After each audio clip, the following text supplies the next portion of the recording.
Irmãs e irmãs, estamos no 20º domingo do tempo comum, dia 14 de agosto de 2022, o dia dos pais, início da semana da família. O evangelho é de Lucas 12, 49 a 53, frase marcante: eu vim lançar fogo sobre a terra. E como gostaria que já estivesse aceso. Lucas, com essa frase, nos deixa desorientados, porque é o evangelista que mais fala de paz. Começa já no coro angelical, no nascimento de Jesus, em Belém: paz na terra aos homens por ele amados. E Jesus ressuscitado também, ao apresentar-se aos seus discípulos, depois da paixão, na ressurreição, aparece dando-lhes a paz esteja convosco. E a palavra paz significa a plenitude da vida, da felicidade. Mesmo assim, a página de hoje parece apresentar uma contradição. O texto apresenta um forte convite, portanto, para tomar uma decisão de vida radical urgente. Muitas coisas podem ser tratadas com desleixo, podemos empurrar com a barriga, mas isso não pode acontecer. A vida exige escolhas decisivas que não podem mais ser adiadas, porque o tempo é breve, a vida é curta, os danos podem ser irrecuperáveis, é preciso escolher, converter-se e produzir frutos. Estamos celebrando o Dia dos Pais, Semana da Família, então com a frase de Jesus do fogo sobre a terra, fica claro que o seguimento de Jesus possui um lado dramático, conflitivo. O Evangelho nos coloca diante, não de um de Jesus adocicado e bonzinho, mas firme e radical. Um Jesus que exige coerência. É uma boa ocasião para rezarmos, então, pelas nossas famílias, pelos nossos pais, para que possamos viver com sabedoria a vocação familiar, para que os filhos cresçam sadios, física e emocionalmente. Porque exatamente no texto de hoje, Jesus vai falar da divisão e da divisão em família. Mas o que significa essa divisão na família? Pai contra filho, mãe contra filha, sogra contra nora. O que significa essa divisão? É preciso frisar que aqui Jesus não está falando da divisão internamente na família, de filho contra o pai, de irmãos contra irmãos. Não. Jesus não permite divisão na comunidade dos crentes, porque onde há divisão, a comunidade se destrói. O evangelista aqui se refere a uma imagem tirada do profeta Miqueias, no capítulo 7º. O filho insulta o próprio pai, a filha se revolta contra a mãe e a nora contra a sogra, diz o profeta. E o evangelista Mateus acrescentou: e os inimigos do homem serão os de sua própria casa. Mateus 10. Os inimigos dessa nova realidade, dessa nova relação com o seu pai, não serão aqueles que estão fora da religião, mas exatamente aqueles que estão dentro da mesma religião, porque não irão aceitar a novidade do Evangelho, não irão aceitar a justiça do Evangelho. Jesus é o Deus que veio para trazer novas coisas e fazer novas todas as coisas. Isto é, quem ficar fixado no passado nunca poderá entender a novidade que o Espírito propõe. E dois são os temas dessa perícope. Fala de fogo e fala de batismo, por um lado. E por outro lado, fala da divisão na família. O fogo que Jesus veio lançar sobre a terra, nós podemos compreendê-lo exatamente nas expressões que seguem depois da morte de Jesus. Porque esse fogo é fruto da morte de Jesus.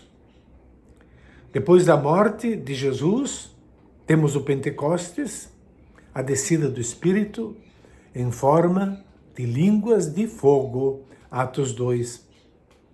É o início da nova comunidade, isto é, da aliança entre Deus e o povo, não mais baseada na observância externa da lei, mas na recepção do Espírito, isto é, na recepção do amor, que é o fogo de Deus. Eu vim para lançar fogo sobre a terra. Esse fogo é o Espírito. E como gostaria que já estivesse aceso. Jesus está esperando ansioso que seus discípulos, sua comunidade, seu povo estabeleçam um novo e diferente relacionamento com Deus. Aquele trazido por Ele, o Filho amado, que oferece esse novo relacionamento entre os filhos e seu Pai, o Pai do céu. Uma nova maneira de relacionar-se. E disse Jesus, devo receber um batismo. É claro aqui que a palavra batismo não significa a imagem do rito que a liturgia vai assumir posteriormente no sacramento do batismo. Ele diz, como estou ansioso. O evangelista aqui não usa o termo ansioso.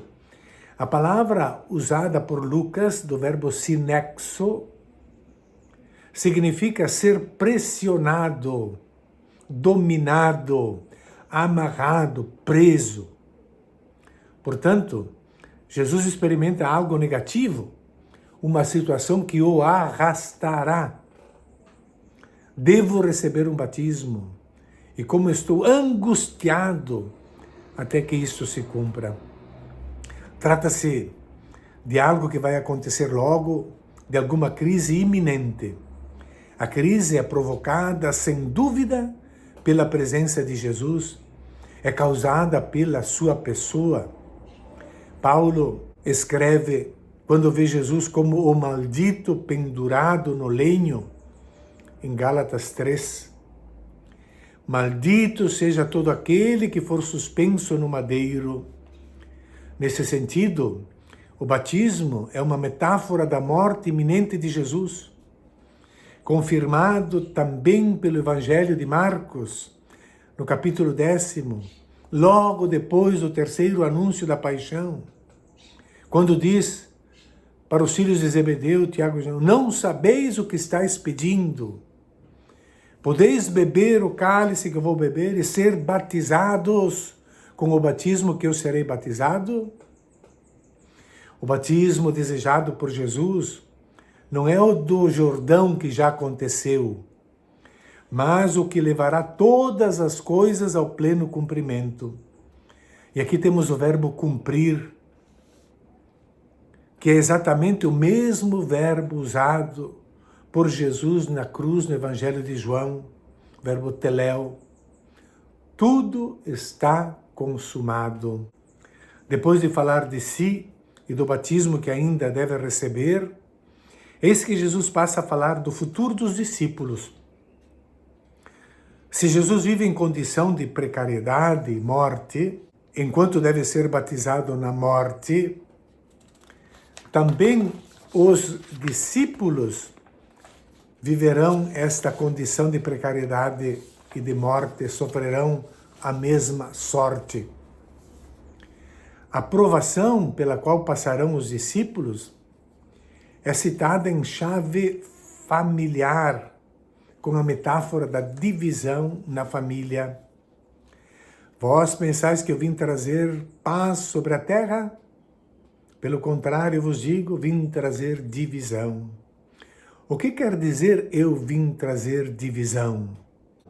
Essa paz que Jesus veio trazer, fruto de uma nova relação entre os humanos e Deus, como a de filhos e filhas com o Pai, vai ter a reação, o ataque de muitas forças que se desencadearão contra a comunidade cristã. A chegada do reino, portanto, ainda não é a era messiânica e de paz anunciada pelos profetas, mas o reino chega como uma espada que divide. Não por nada as palavras sobre a divisão familiar são seguidas pelos ditos sobre a cruz, em Mateus 10. Quem não toma a sua cruz e me segue não é digno de mim. O martírio cruento que Jesus sofreu, aquele instrumento de tortura e morte, a cruz, vai assumindo uma forma cotidiana, doméstica, evoca o preço que se deve pagar para sermos fiéis a Jesus. É exatamente a pessoa de Jesus que separa e separou desde o início o cristianismo do hebraísmo.